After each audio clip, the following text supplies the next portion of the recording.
That was a case where a client of ours was in a safari park and she, I think she fell over by the side of a exotic cow pen. Somehow the Daily Star got hold of that case. By the time it was printed, it was hours run over by a wildebeest, which was amusing, but an exaggeration of the truth, perhaps.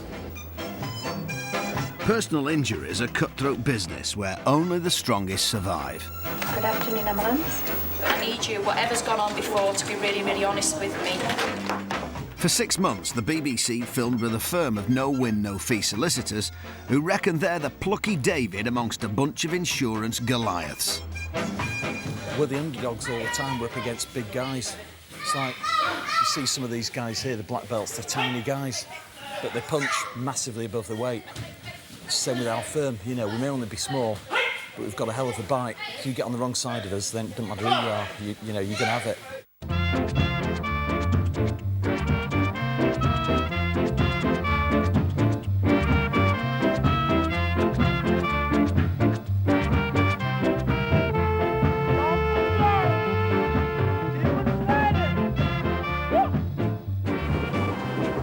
Andrew Twombly is half of the partnership that runs Manchester-based Amelans Solicitors. Today, he's in London. He's come to a conference of personal injury lawyers to discuss the popular perception of his profession. Lawyers have got a bad image anyway. PI lawyers seem to be all ambulance chasers, which we're not. And we need to change the image, the perception of what PI lawyers are all about in the eyes of the public. It's got to be done. And we can't do any worse than we're doing now. Back in Manchester, Andrew's business partner Martin Cox is also ready to rumble. When you throw a punch, it's those two knuckles that make contact. There's a twist in it, right? Those two knuckles there, that's Amelans. And they're getting that. They're not getting this.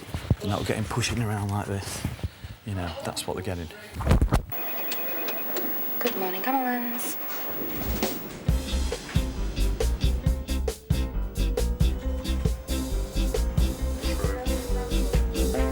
It's a competitive industry, and accidents being what they are, there's not usually much in the way of repeat business. But Amelans has found the personal injury lawyer's holy grail, the unluckiest man in Manchester, Michael Holland. Unfortunately, I've had 6 or 7 whiplash injuries, all of which obviously have been the other person's fault. Michael has had 4 previous cases processed by Amelans, winning £4,000 in compensation. I think my bad luck started when I was 21 and I was knocked over and in a coma for 3 months, which I lost 3/4 of an inch of my left leg. At the time I was playing semi-professional football, so it stopped all that. Michael's first accident took its toll on his body and broke his heart. I was engaged to a girl, or just about to get engaged to a girl, who I didn't remember after the accident, so obviously the compensation can never repay that. Amelans have sent their chief claims investigator, ex-copper George Cobain, to get the details of Michael's latest set to. The width of Newbold Street at the mouth of its junction with Milrow Road is 70 foot. The first thing I knew was the vehicles as they are now were all lined up. There was a vehicle where that yellow vehicle is now.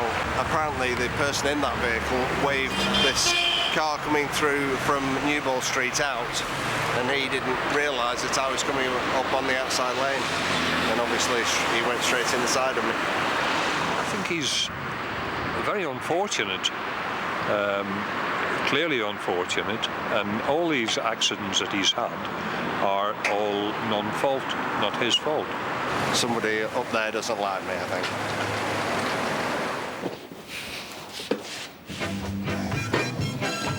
Amelans have always been at the vanguard of personal injury case law. 4 years ago, they won a milestone case in the House of Lords, which helped establish the basic principle of no win, no fee. that rather than legal fees coming out of the client's compensation, they'd be paid separately by the defeated opponent. The essence of the case was granting access to justice to the man in the street, giving him the opportunity to enter into no-win, no-fee agreements. Bringing this new type of law in meant that the average guy in the street could take on the big insurers. That case set us apart and gave us a name. The trouble is, according to the insurers, this just put people's premiums up. But Andrew and Martin are taking on Britain's biggest insurers in the courts again. It was a lad on a motorbike who was involved in an accident on a roundabout where Norwich Union denied liability throughout. It went to a full-on contested trial, which we won. And they've now paid out the client, but they've not paid us. So we're going to have to take the matter further. And we're appealing to the Court of Appeal. What Amelans are fighting for is a top-up fee, in addition to their normal costs when they win a risky case. If we don't win, we don't get paid. So our argument is, yeah, but if we do win on risky cases, we should be paid more. Because the idea is that the cases you win make up for the cases you lose. Because the cases you lose, you don't get paid. Martin puts a call in to the opposing solicitor. Morning, Andrew. It's Martin from Amelans. Hello. A long-time sparring partner from the other side. Personally, I think you're struggling. Yeah, no, I appreciate that. And it's just a matter of getting in front of the court, you know, putting our arguments forward and seeing what the court says, surely. Martin's had 6 straight wins against this solicitor. He's gunning for a 7th. OK. Thanks, Andrew. Bye. It's a huge test case. Another chance for Amelans to set industry standards. But if they lose, it could cost them. Not only their fees, but the other side's. This could be in excess of £50,000. I am feeling very... Amelans needs to get the case insured. Rocco Pirazzolo is a specialist. Andrew has to convince him that this case is worth backing. Where do you see as the major weaknesses in the risk from your purposes? Well, I'd like to go through it because I've got to go through it and identify where the strengths are, where the weaknesses are. The skeleton argument for the other side is going to identify the weaknesses effectively. It is weak. That's fine. I'll leave you the coffee and the biscuits. Thank you, Andrew. If we lose, the risk to us is massive and the risk to the client is massive. Therefore, we need to insure against the adverse consequences of a judgment whereby we end up having to pay their costs. Without insurance, the firm will find it difficult to pursue the case. Over the top of his scars. I don't know. Back on the shop floor, Andrew and Martin's right-hand man, Paul Kimber, a.k.a. Buddha, assesses the merits of another case. I mean, to be fair, he's almost been run over by a forklift truck. He's jumped out the way and cut his legs getting out of the way. Looks like a genuine injury. You know, clearly the lad's been injured at work. He just seems to think that he needed to enhance his injury by putting what looks like ketchup on the back of his scars. Right.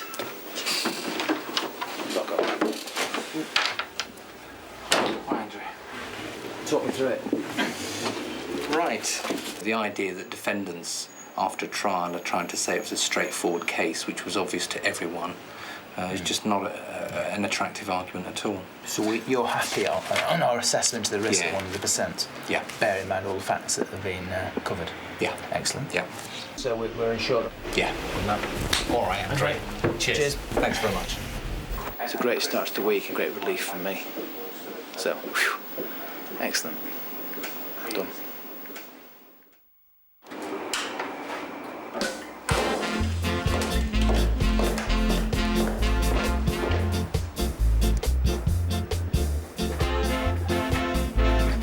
There's just one day to go before Martin faces the big guns in the Court of Appeal.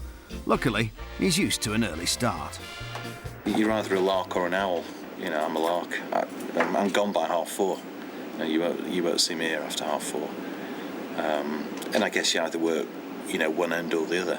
You can't do both, otherwise you end up, in the funny farm. I have about 6-7 hours sleep a night. That's all I need. That's all most people need, really. What was it, Margaret Thatcher used to have 6 a night?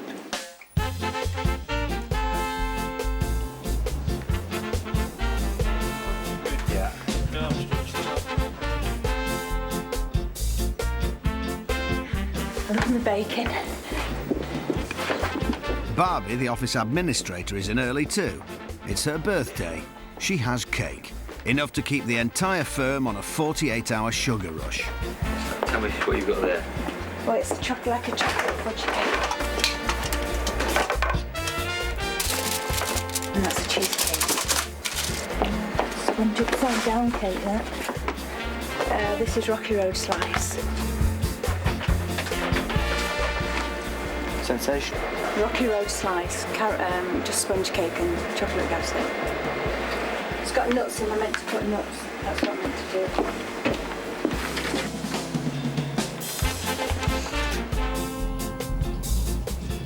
Solicitor Ruth Edwards has been with Amelans for 2.5 years and has just joined a new team.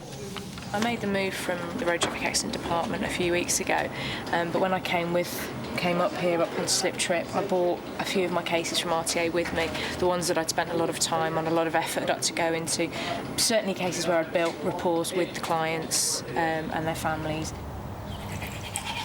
When Ruth started at the firm, Hannah Brierley's case was one of the first she took on. Hannah's mum and stepdad called Amelans after she was knocked down crossing the road outside her house.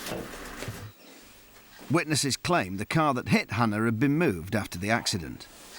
I just couldn't understand why the vehicle was reversed back, level with the parked car. At this stage, it's only speculation. It's simply a case of that's what our witnesses are saying. It's going to be for the judge to decide if it gets to trial as to whose versions of events is more believable. I had a double fractured pelvis. That's it, but I have scars and stuff from my accident, and I have one here as well, but it only shows up when I'm like hot. She had to be carried everywhere and washed because she couldn't stand or sit up. I feel lucky to be alive still, because if I'd gone any closer to the curb or I'd hit the curb, I would have died, so yeah. Luckily, she doesn't remember the accident, which is good because then she doesn't have any nightmares or fear of the road. But I have. I'm terrible now. Tara, keep going. I am. I'll see you later. Be careful. It has changed my whole life in a big way because my mum is very overprotective. 2 years on, still feel just as nervous about the kids going out. Still sickens me to think about the whole day. If the phone rings or they're late, just everything, where they could be, what could have happened. So I never, ever want to go through that again, ever. I have a real gut feeling that it's going to be successful. The client should win. She was at no fault of her own. The family clearly got a moral point to prove here that it was not their fault, it was not the daughter's fault.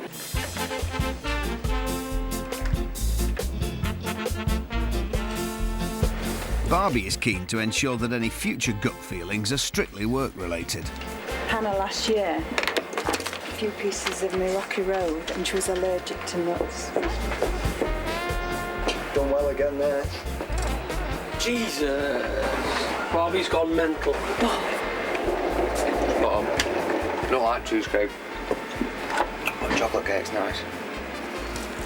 Belting.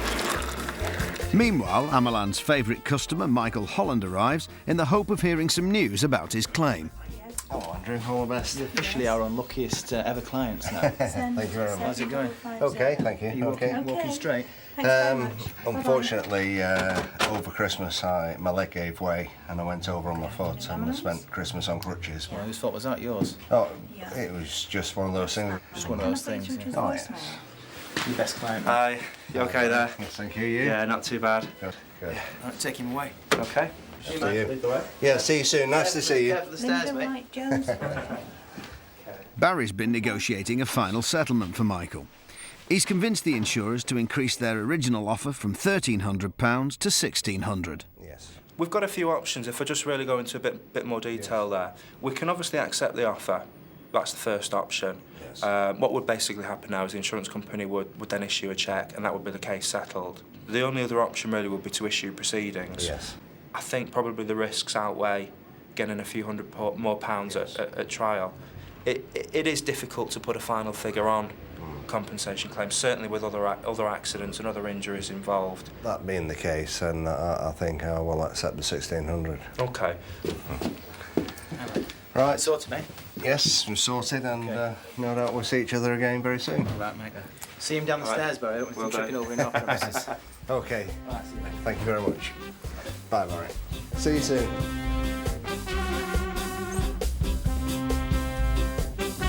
Latest claim settled, Michael's life seems to be taking an upturn.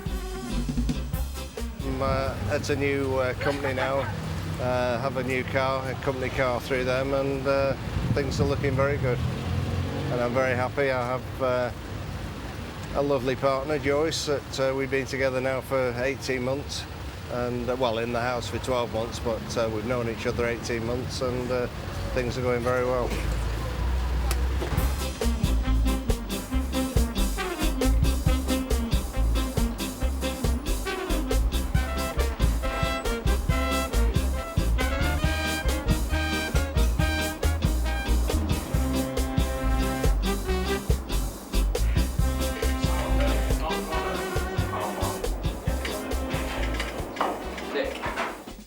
Ruth's had a response to Hannah's case.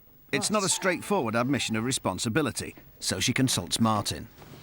OK, basically we've had a letter in from the third-party solicitors saying that they're prepared to put forward a 50-50 offer, split for liability. The problem we've got is that they're saying if this offer is rejected, there'll be no further offers. Our client is adamant that she wishes to defend this claim. The matter will proceed to a full trial. Well, that's all very well. But, I mean, there are risks, but I don't know that I'd put it at 50-50. I mean, if they were saying 75-25, obviously you'll have to check it with the client. Yeah. Do they know that there's been an offer? Not as yet, no. Right, because I think that's the first thing you should do. Yeah. Because it may well be, you know, given that if it proceeds on a contested basis, you know, we've got a young girl here, 11, 12, you know, I mean, the last thing she wants to do, I would have thought, is go to court.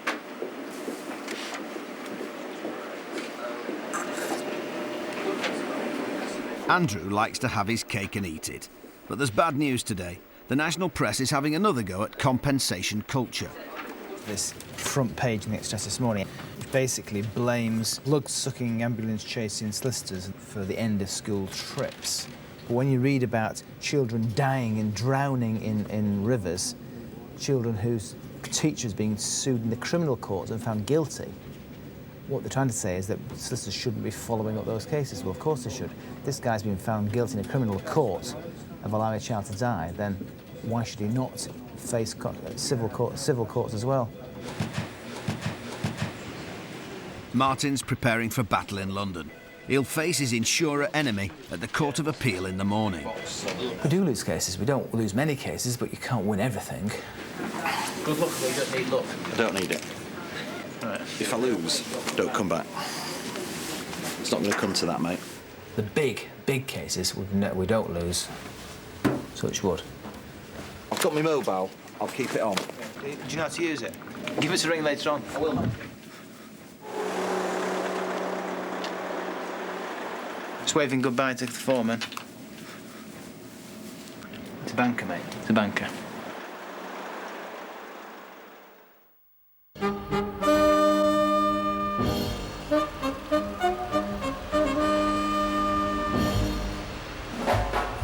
It's D-Day for Amelans. To keep his mind off Martin's epic struggle in London, Andrew's gone back to school. He's meeting a head teacher who takes the health and safety of his pupils very seriously.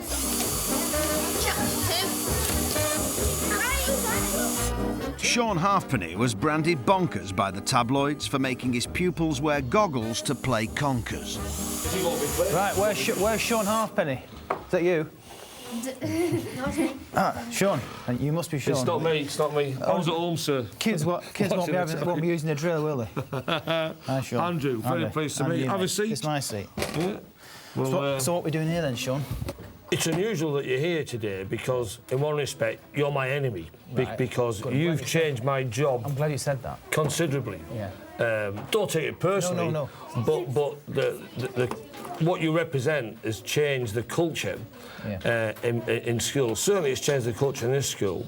And we've become so aware of health and safety. So we're talking about what's known in the red top newspapers as the compensation culture, aren't we? Certainly, yes. And you see, forgive me if I'm wrong, me as representing the fat cat ambulance chasing lawyer. Well, you are. I mean, some of your colleagues, a few years ago, let me finish. 2 years ago in Carlisle, toured the estate just below us, and these 3 big shiny limos pulled up, the very flash cars, and nice men in nice suits came and knocked on people's doors, give them leaflets and said, has your child ever had an accident in school? And they got quite a few people to say, yes, I see all you guys as one. So what are you going to do about it? I'm saying the compensation culture, as you see it, as you quote it, as is put forward in the papers every day, doesn't exist. It's been shown that the number of claims is coming down right across the board. I think the general public, people like yourself, should be able to differentiate between sharks, as you call them, as you quite rightly call them, and actually solicitors who are interested in access to justice and interested in representing people who are injured, and ultimately will make things safer. Verbal jousting over, Andrew wants to put Sean's goggle theory to the test. Now, let's get the rules sorted. Which is what? Right, well, there aren't any, basically. Right. So if it goes on the floor, I can stamp on it. Just hold it up and be quiet. I can stamp on it, unless you shout no stamp. Not going anywhere, right. Oh! Look at that, look at that, oh, look at that. Self-damage. Self-damage. Snips! I'll have another go. How are we doing? I've not hurt my eye yet, anyway. You're not hurt your, well, you won't do, you're protected. Stamps! Ah, got it! I win. Oh, it's yours?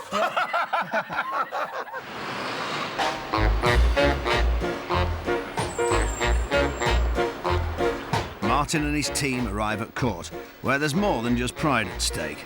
Confident, very confident. Very.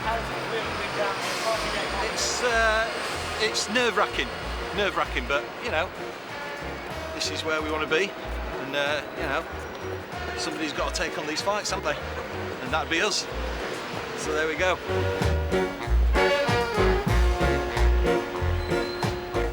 Where's the hard bits? So we don't want to hit them. Where's the soft bits?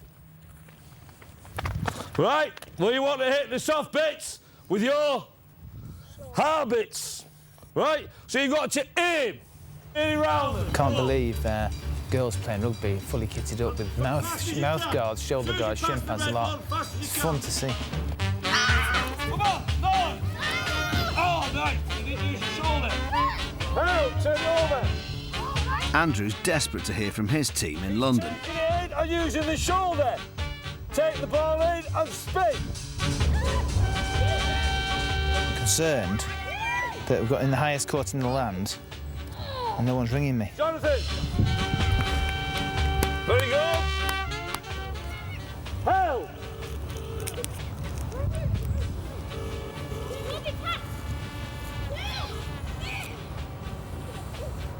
Hi, it's Liz. Ring! Hey, it's Liz. Leave a message. Bye. Ring me back or you're sacked. I know it's going to be a winner, but I need to be confirmed. Can't get my hands on here. We are in Carlisle, after all, watching small children play rugby league with an eccentric teacher. Lovely though he is.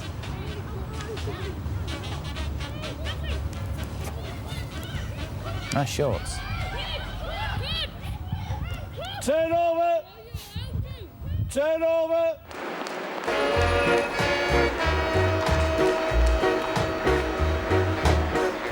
The hearing's over, but there's no result. It's a complicated case and the judges have retired to consider their verdict. It could be hours, if not days.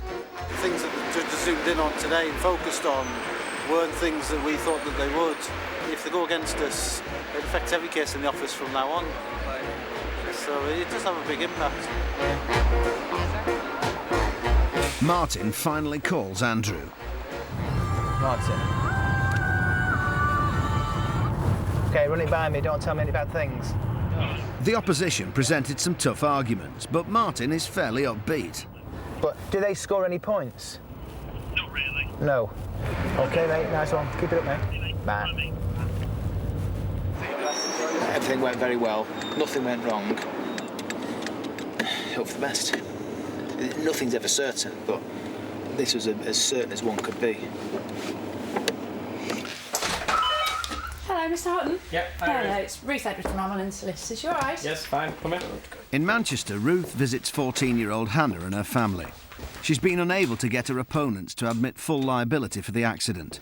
They want Hannah to share the blame. I'm adamant that she wasn't at fault, but if we do refuse a 50-50, I'm exposing Hannah to a full trial where she's going to come face to face with the lady that hit her and their solicitors and their defence, and I don't think 14-year-olds should be exposed to that. Yeah, I mean, the problems we faced with it were simply the fact that we've got so many witnesses that were around at the time, but however, none of them actually saw the collision, so nobody could physically say, yes, you were to blame, yes, this is how it happened. So, despite being forced into sharing liability for the accident, Ruth has persuaded the other side to increase Hannah's compensation. as you say, that basically means on it going with the 4,750, with the 50-50 split, that means that Hannah gets 50% of that figure, which brings it down to 2,375. Are you happy with that? Is that okay? Yeah. You will be, won't you? Yeah. Any ideas what you're going to spend it on when you turn 18? Uni. No. Party. There you go, tuck in. Because Hannah's a minor, her compensation will stay in a trust fund until her 18th birthday. All right, Hannah's got a couple of quid compensation, which she can have when she's 18 and she can do what she wants. If that's any compensation for the suffering that she had, then fine. But I wanted to prove that she wasn't at fault, and 2 years and I've not been able to do that. So I don't think justice has been done from our point of view, but from Hannah's point of view, I think she's happy. We got a judgment through on the case in the Court of Appeal, and we lost. That's the long and short of it. If ever there was a case I thought was a winner, this was the one. Which shows no one's infallible. Aside from the pride issue, it means that we've done a lot of work, probably about £30,000 worth of work for nothing, which is particularly galling. It's about the principle in that how it affects the industry generally, and it's affected adversely as far as I'm concerned, but who am I to say? Personally, I'm incredibly disappointed with it. But, you know, you just got to shrug your shoulders and press on, haven't you?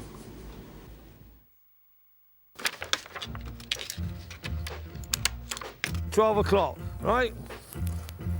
Watch the government now says they will back teachers who want to do activities with their pupils as long as they do a thorough risk assessment. The best thing it's done, it's brought to the attention of schools and the people who organise school trips that they've got to keep the children safe. Thank you, goodbye. Sadly, Michael Holland's luck hasn't actually changed. He's just launched a dental negligence claim. Next week on No Win, No Fee. There's no better time to have an accident than when you're working for a personal injury solicitor. To the insurance companies, it's only a dereg escort. To me, it means more than that. And Andrew's heart skips a beat as he arrives at hospital. Not wearing that. Not wearing that. I'm not letting them shave me.